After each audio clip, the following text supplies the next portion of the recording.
Sveiki.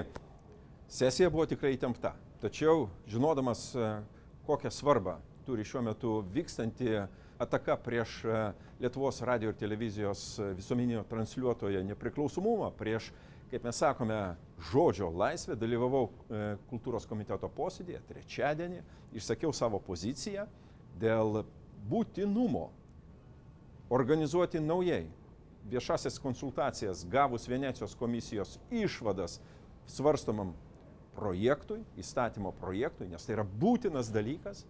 Kitu atveju mes atrodysime, sakyčiau taip, skubantis, neatsakingai diskutuojantis ir bandantis užbėgti už akių. Tikiuosi, kad išgirstas buvau, suprastas ir, tiesą sakant, tęsiu savo veiklą gindamas laisvą žodį, nes be jo mūsų gyvenimas bus skurdesnis. Štai balandžio mėnesio Europos parlamento sesijoje priėmėme ilgamečio ES biudžeto 28-34 metų gairės. Gairės tai reiškia, kad tai yra dėrybinė Europos parlamento diskusija, kuria remiantis bus trialogai, sutarimai su komisija ir taryba. Kas yra svarbiausia? Europos parlamentas šį kartą iš tikrųjų parengė, aš sakyčiau, labai politiškai toleregišką poziciją. Kodėl? Todėl, kad paties biudžeto dydis yra gerokai didesnis negu siūlė Europos komisija. Dabartinis biudžetas daugiametis arba metinis netgi biudžetas yra, sakykime taip, 1,06% nuo nacionalinių pajamų. Atrodytų užtenka, bet kadangi ateinančiame daugiamečiame biudžete mums reikės grąžinti prisiimtų anksčiau paskolų, štai kurios atsirado skatinant Europos ekonomiką po, sakykime, didžiosios COVID krizės, mums reikės grąžinti tas paskolas ir jeigu jos bus įskaičiuotos į normalų, sakykime taip, iš metų į metus augantį biudžetą, jis atims daugiau negu 10%. Todėl Europos parlamento pozicija yra tokia.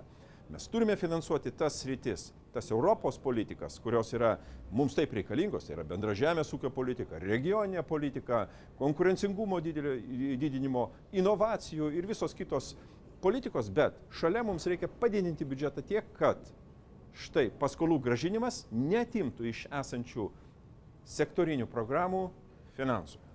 O tai reiškia, kad štai mūsų pasiūlymas tolimesnėms dėryboms yra 1,27 nuo grynųjų nacionalinių pajamų.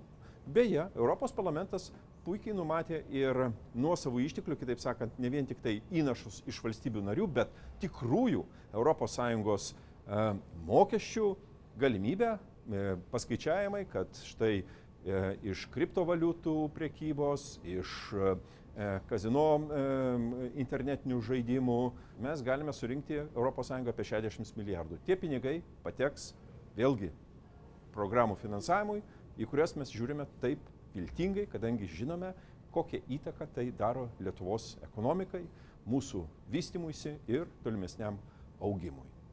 Šią sesiją buvo keletas labai svarbių diskusijų. Pirmiausia, tai buvo diskusija apie besitęsiančias rusų atakas, agresiją prieš Ukrainos civilinę infrastruktūrą, prieš civilius ir apskritai, ir kvietimas galų gale imtis, sakykime taip, tų žingsnių, kurie privestų rusus prie atsakomybės, tai yra specialusis tribunolas, kaip mes žinome, jis pagal apibrėžimą turi teisti Rusijos vadovybę. Man teko vadovauti dėryboms dėl šitos rezoliucijos. Aš sakyčiau, tai yra tokia solidi, rimta rezoliucija, skatinanti kuo greičiau įsisteigti tą specialų tribunolą. Šioje sesijoje priėmėme, sakykime, istorinį sprendimą dėl naminių gyvūnų gerovės.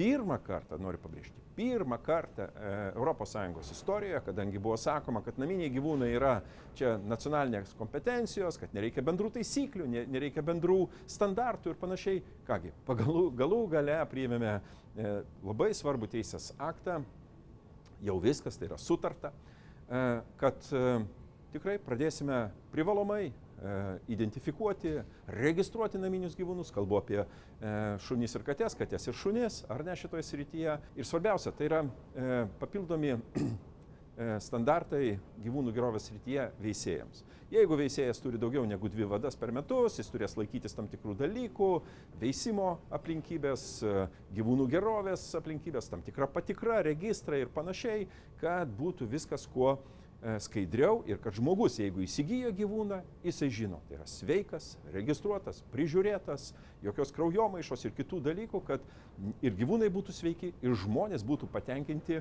augindami kaip šeimos narė įsigytą gyvūną. Todėl sveikinu, pradėdamas ketvirtadienį susitiksiu su Lietuvos diskusijų klubo, tai yra Lietuvos išeivijos jaunimas iš Didžiosios Britanijos, Prancūzijos, Nyderlandų atvyks čia į Europos parlamentą mūsų kvietimu su kolega Dainiumi Žalimu. Mes organizuosime diskusijas, padarysime tokią ir apklausėlę ir kitus dalykus. Pabendrausime su jaunimu, papasakosim jiems apie Europos Sąjungą iš vidaus, atversime kabinetų duris, kad informuotumėm jaunimą ir paruoštumėm jį ateities sprendimams.